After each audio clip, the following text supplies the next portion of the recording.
This channel does not promote any violent, harmful, or illegal activities. All content provided by this channel is meant for an educational purpose only. Rohingya অনুপ্রবেশ নিয়ে এবার কড়া পর্যবেক্ষণ supreme কোর্টের প্রধান বিচারপতি সূর্যকান্ত তিনি বেশ কয়েকটা অত্যন্ত গুরুত্বপূর্ণ প্রশ্ন সামনে আনছেন। তিনি বলছেন যে রোহিঙ্গাদের কি দেশে শরণার্থী হিসেবে স্বীকৃতি দেওয়া হয়েছে, এক। দুই, তিনি প্রশ্ন তুলছেন যে অনুপ্রবেশকারীদের কি লাল কার্পেটে স্বাগত জানানো হবে।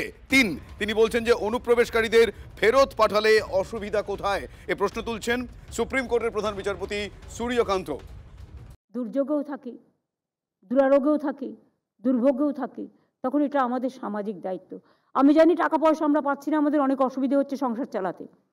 মহিলারা সংসারও চালায়, আবার সরকারও যখন চালায় তখন ওই লক্ষ্মীর ভাণ্ডারের মতোই কিভাবে ম্যানেজ করতে হয় সেটা সবাইকে নিয়ে ভাই বোনেরা মিলেই মিলিতভাবে করে, সেইভাবেই আমরা করছি।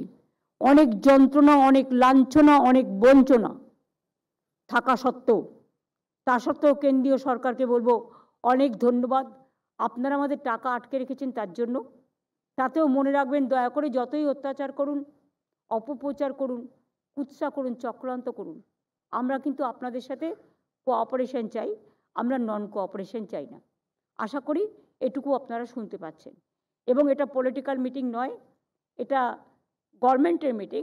তাই government to government cooperative federalism সিস্টেমে সবাই আশা করে রাজ্য সরকার কেন্দ্রীয় সরকার কাঁধে কাঁধ মিলিয়ে কাজ করবে, শুধু ঝগড়া করা নয়। আমি এটুকু বলে সকলকে ধন্যবাদ জানিয়ে, যারা আমার বিরোধিতা করেন তাদেরও ধন্যবাদ বিরোধিতা করার জন্য, যারা ভালোবাসেন তাদের প্রতি তো কৃতজ্ঞ সারা জীবন আজীবন।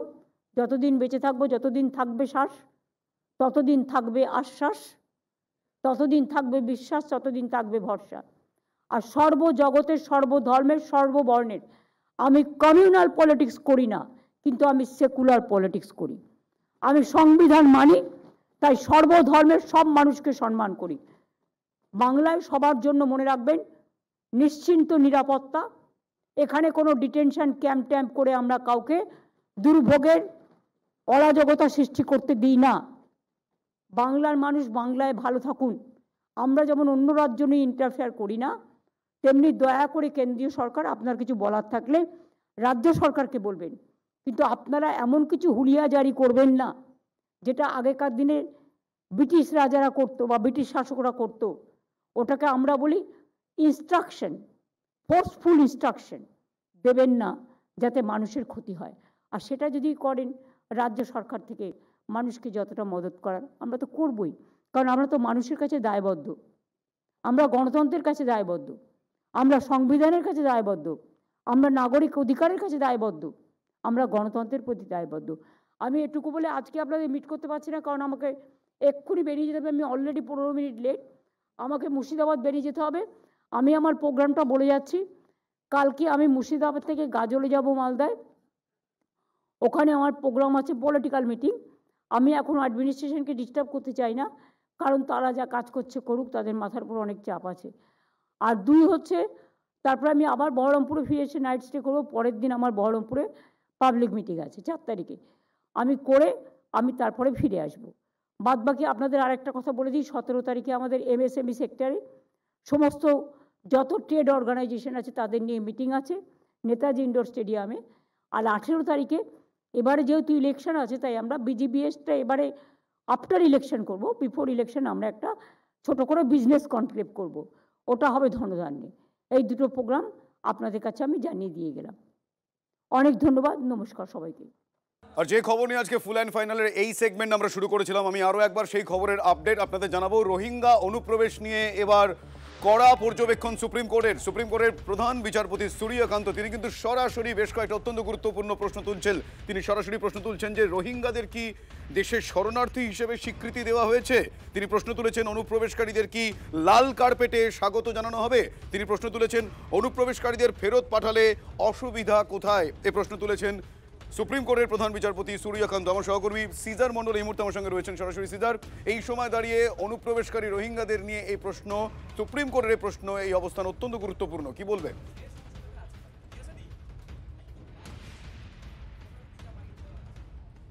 সিজার শোনা যাচ্ছে? আচ্ছা, আমরা আরও একবার যোগাযোগ করার চেষ্টা করছি, তবে তার আগে আপনাদের আরও একবার এই খবর জানাবো। রোহিঙ্গা অনুপ্রবেশ নিয়ে কড়া পর্যবেক্ষণ সুপ্রিম কোর্টের। রোহিঙ্গাদের কি দেশে শরণার্থী হিসেবে স্বীকৃতি দেওয়া হয়েছে? অনুপ্রবেশকারীদের কি লাল কার্পেটে স্বাগত জানানো হবে?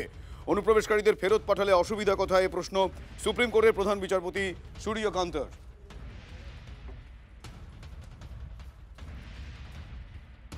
আমার সহকর্মী সিজার মন্ডল এই মুহূর্তে রয়েছে। সিজার, আমার কথা শোনা যাচ্ছে? সিজার, আমার কথা শোনা যাচ্ছে? হ্যালো, হ্যাঁ সিজার, শোনা যাচ্ছে আমার কথা? স্পষ্ট শোনা যাচ্ছে। হ্যালো। আচ্ছা সিজার, সুপ্রিম কোর্টের পর্যবেক্ষণ, কড়া পর্যবেক্ষণ রোহিঙ্গা অনুপ্রবেশ নিয়ে আমি দর্শককে জানাচ্ছিলাম। কোন কোন বিষয়গুলো এক্ষেত্রে হাইলাইটেড হয়েছে তোমার কাছে আমি জানতে যাবো। তবে তার আগে আমি পিসিআরকে বলবো কিছু রাজনৈতিক ব্যক্তিত্বদের এই বিষয়ে বক্তব্য আমাদের কাছে আছে, সেগুলো যদি পরপর শোনানো যায়। বাংলাদেশ থেকে যারা এদেশে এসে আমাদের রুজি রুটি খেয়ে নিচ্ছে, ভারতীয় মুসলমান বাঙালি মুসলমানদের রুজি রুটি খেয়ে নিচ্ছে, তাদের জন্য কি করণীয়? তো 3D পলিসি তো নেওয়াই হয়েছে। Detect, delete and deport. Detection এবং ডিলিট করার কাজ এখন নির্বাচন কমিশনের। পশ্চিমবঙ্গে ভারতীয় জনতা পার্টি ক্ষমতায় আসার পর সব বর্ডারেই হাকিমপুরের অবস্থা হবে। হাকিমপুর বর্ডারের মতো বাংলাদেশে অনুপ্রবেশকারীরা পালাতে শুরু করবে, নিশ্চিন্ত থাকুন।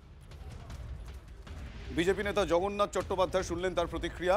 আপনাদের আরও একবার এই বিষয়টি জানিয়ে রাখবো। সুপ্রিম কোর্টের কড়া পর্যবেক্ষণ এবার রোহিঙ্গা অনুপ্রবেশ নিয়ে। এবার সুপ্রিম কোর্টের প্রধান বিচারপতি তিনি সরাসরি বেশ কয়েকটা গুরুত্বপূর্ণ প্রশ্ন তুলেছেন। সুপ্রিম কোর্টের প্রধান বিচারপতি সূর্যকান্ত তিনি প্রশ্ন তুলেছেন যে রোহিঙ্গাদের কি দেশের শরণার্থী হিসেবে স্বীকৃতি দেওয়া হয়েছে? এই সময় দাঁড়িয়ে অনুপ্রবেশ নিয়ে যখন এই মুহূর্তে সরগরম রাজ্যের পরিস্থিতি, সেই সময় দাঁড়িয়ে রোহিঙ্গা অনুপ্রবেশকারীদের নিয়ে সুপ্রিম কোর্টের প্রধান বিচারপতির এই পর্যবেক্ষণ অত্যন্ত কড়া পর্যবেক্ষণে বলা যায়। রোহিঙ্গাদের কি দেশের শরণার্থী হিসেবে স্বীকৃতি দেওয়া হয়েছে প্রশ্ন তিনি প্রশ্ন তুলেছেন অনুপ্রবেশকারীদের কি লাল কার্পেটে স্বাগত জানানো হবে? তিনি প্রশ্ন তুলেছেন অনুপ্রবেশকারীদের ফেরত পাঠালে অসুবিধা কোথায়? এই মুহূর্তে আমার সঙ্গে টেলিফোন লাইনে রয়েছেন তৃণমূল কংগ্রেস মুখপাত্র তন্ময় ঘোষ। তন্ময়বাবু, সুপ্রিম কোর্টের প্রধান বিচারপতির এই পর্যবেক্ষণ রোহিঙ্গা অনুপ্রবেশকারী ইস্যুতে আপনার কি অভিমত? আপনি কিভাবে দেখছেন? না, সুপ্রিম কোর্ট যেটা বলেছেন সে বিষয়ে আমাদের দুটো বক্তব্য। এক, আমরা কখনো বলিনি যে অনুপ্রবেশকারীদের লাল গালিচা পেতে দিতে হবে। অনুপ্রবেশকারীদের নিয়ে আমাদের কোনো মাথা ব্যথা নেই, এটা কেন্দ্র সরকারের স্বরাষ্ট্র মন্ত্রকের আওতাধীন। তারা ঠিক করবেন অনুপ্রবেশকারী আছেন বা যারা শরণার্থী আছেন তাদের নিয়ে তারা কি পলিসি নেবেন, এটা সম্পূর্ণ কেন্দ্রীয় সরকারের অধীনস্থ। এক, আর দ্বিতীয় কথা হচ্ছে এই রোহিঙ্গা নিয়ে অযথা হাইপ তৈরি করা হচ্ছে। কতজন রোহিঙ্গা আগে ভারতবর্ষে এসে পৌঁছেছে সেই তথ্যটা কেন্দ্রীয় স্বরাষ্ট্র মন্ত্রক মাননীয় সুপ্রিম কোর্টকে দিলেই তো ঝামেলা মিটে যায়, তাহলেই পুরোটা পরিষ্কার হয়ে যায় কি হবে। ধন্যবাদ তন্ময়বাবু আপনার প্রতিক্রিয়ার জন্য। নিঃসন্দেহে আজকের আরো একটা বড় খবর, বিচারপতিদের বেলাগাম আক্রমণ করলেন কে? কল্যাণ বন্দ্যোপাধ্যায়। রোহিঙ্গা নিয়ে প্রধান বিচারপতির এই যে পর্যবেক্ষণ, যেটা কিছুক্ষণ আগে শুভজিৎ জানাচ্ছিলেন আপনাদের, সেই পর্যবেক্ষণ নিয়ে কল্যাণ বন্দ্যোপাধ্যায় তোপ। লক্ষণ রেখার গণ্ডি টপকালেন কল্যাণ বন্দ্যোপাধ্যায়। বিচারপতিদের নিয়ে আলটপকা মন্তব্য করলেন তৃণমূল সাংসদ। কি বললেন? যেখানে শালীনতার মাত্রা পর্যন্ত ছাড়লেন শ্রীরামপুরের তৃণমূল সাংসদ, শুনুন। उनका टिप्पणी का जवाब देना हमारा शोभा नहीं मिलता है, चीफ जस्टिस ऑफ इंडिया है। लेकिन हम एक बात बोलूं, जो सब जज को कोई लूज कमेंट करना नहीं चाहिए। पहले जो था हमारा इंडियन जुडिशियरी में, जज लोग कम बात करते थे और जजमेंट के जो बोलना है वो बोलते थे। अभी क्या हो गया, पूरा टेंडेंसी बदल गया। आजकल जज लोग ज्यादा बात करते हैं, दैट इज ऑल डिफिकल्टी। কল্যাণ বন্দ্যোপাধ্যায়ের বক্তব্য আপনাদেরকে শোনাচ্ছিলাম। এই মুহূর্তে বিশিষ্ট আইনজীবী এবং সিপিএম নেতা বিকাশ রঞ্জন ভট্টাচার্য আমাদের সঙ্গে রয়েছেন। বিকাশবাবু, আপনি কল্যাণ বন্দ্যোপাধ্যায়ের বক্তব্য শুনলেন, আমি আর সেটাকে রিপিট করছি না। শালীনতার মাত্রা এক প্রকার ছাড়ালেন শ্রীরামপুরের তৃণমূল সাংসদ, আপনি কি বলবেন? না, তিনি যে কথা বলেছেন তিনি তার অভিজ্ঞতার কথা বলেছেন, এতে তো তিনি অশালীন কোনো কথা বলেছেন বলে আমার মনে হলো না। তিনি বিচারপতিদের যে ভূমিকা সম্পর্কে তার যে অভিজ্ঞতা সেটা বলেছেন। আচ্ছা, এই যে প্রকাশ্যে উনি যেভাবে বলছেন, যে ভাষায় বলছেন, সেভাবে কি বলা উচিত বলে আপনার মনে হয়? না, সমালোচনা করার অধিকার তো সবার আছে, না? বিচার প্রক্রিয়া, রায়, এ নিয়ে সমালোচনা করার অধিকার আছে। উনি তো কোনো ব্যক্তি বিচারপতিকে যদি আক্রমণ করতেন তাহলে সেটা আপত্তিকর হতো, কিন্তু আমি ওর কথাতে তেমন কথা শুনলাম না। কিন্তু যেহেতু প্রধান বিচারপতিকে নিয়ে এ ধরনের মন্তব্য, আমরা সেজন্য বিষয়টা জানার, এবং এই রোহিঙ্গা নিয়ে পর্যবেক্ষণ আজকেই ছিল। এই যে ওর অভিজ্ঞতার কথা উনি বলেছেন, এ নিয়ে তো ভাববার কিছু নেই বা আলোচনারও কিছু নেই। ধন্যবাদ আপনাকে। আরো একবার আপনাদেরকে শোনাই কল্যাণ বন্দ্যোপাধ্যায় ঠিক কি বলেছেন বিচারপতিদের সম্পর্কে। उनका टिप्पणी का जवाब देना हमारा शोभा नहीं मिलता है, चीफ जस्टिस ऑफ इंडिया है। लेकिन हम एक बात बोलूं, जो सब जज को कोई लूज कमेंट करना नहीं चाहिए।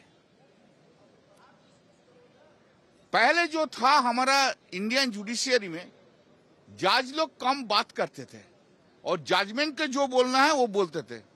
अभी क्या हो गया, पूरा टेंडेंसी बदल गया। आजकल जज लोग ज्यादा बात करते हैं, दैट इज ऑल डिफिकल्टी। এই কল্যাণ বন্দ্যোপাধ্যায়ের আবার অন্য ইঙ্গিতপূর্ণ মন্তব্য আছে, এবার সেটা আপনাদের শোনাবো। তিনি বলেছেন যে যতদিন মোদি আছেন ততদিন বিজেপি আছে, এবং পাশাপাশি এটাও বলেন তিনি একইভাবে, যতদিন মমতা আছেন কেউ কিছু করতে পারবে না, দল চলে মমতার নামে, বাকি কে কি বললো তাতে কিছু এসে যায় না মন্তব্য করেছেন শ্রীরামপুরের তৃণমূল সাংসদ কল্যাণ বন্দ্যোপাধ্যায়। শোনাবো আপনাদের। 2014 से पहले कोई समझा था कि नरेंद्र मोदी आएगा, नरेंद्र मोदी इतना दिन रहेंगे? और नरेंद्र मोदी जब आया 2014 में, अभी तक उनका चल रहा है। जब तक मोदी जी है तब तक बीजेपी है, तब दिन उनका रुआब हम लोग का सुनना होगा। और मोदी जी जब नहीं रहेगा, बीजेपी भी नहीं रहेगा, तब तो छोड़ो बात, छोड़ो, बीजेपी तो चला ही जाएगा, पद्म फूल नहीं फूटेगा किधर। ऐसा है हमारा ममता दी है, जब तक ममता दी है वो कोई कुछ नहीं बिगाड़ने नहीं सकेगा। पार्टी चलता है उनका नाम से, पार्टी चलता है उनका नाम से, और के कौन की बोला और कुछ बोला ऐसा उसमें कुछ नहीं है।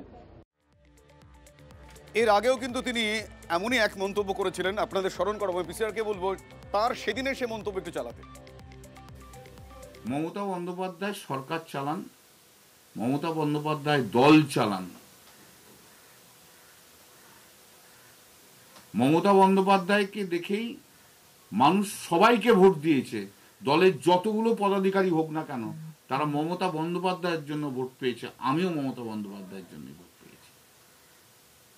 তো মমতা বন্দ্যোপাধ্যায় চেয়ে পাবলিক মাইন্ড বোঝা, মানুষের মন বোঝা, কি মানুষ কি চাইছে, মানুষ কোনটা অ্যাপ্রিসিয়েট করছে, মানুষ কি চাইছে, সেটা মমতা বন্দ্যোপাধ্যায়ের চেয়ে কে বেশি বেশি বুঝবে।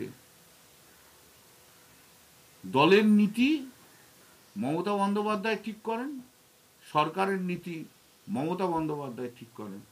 কেউ ডিরেক্টলি বা ইনডিরেক্টলি এমন কোনো কাজ করা উচিত নয় যাতে মমতা বন্দ্যোপাধ্যায়ের কাজের মধ্যে হস্তক্ষেপ করা হয়। আপনাদের শোনালাম ব্যাক টু ব্যাক কল্যাণ বন্দ্যোপাধ্যায় তিনি কি বলেছেন। তার এই মন্তব্যের পরিপ্রেক্ষিতে আমরা কিছু রাজনৈতিক প্রতিক্রিয়া জানার জন্য ফোন করেছিলাম রাজনৈতিক ব্যক্তিত্বদের।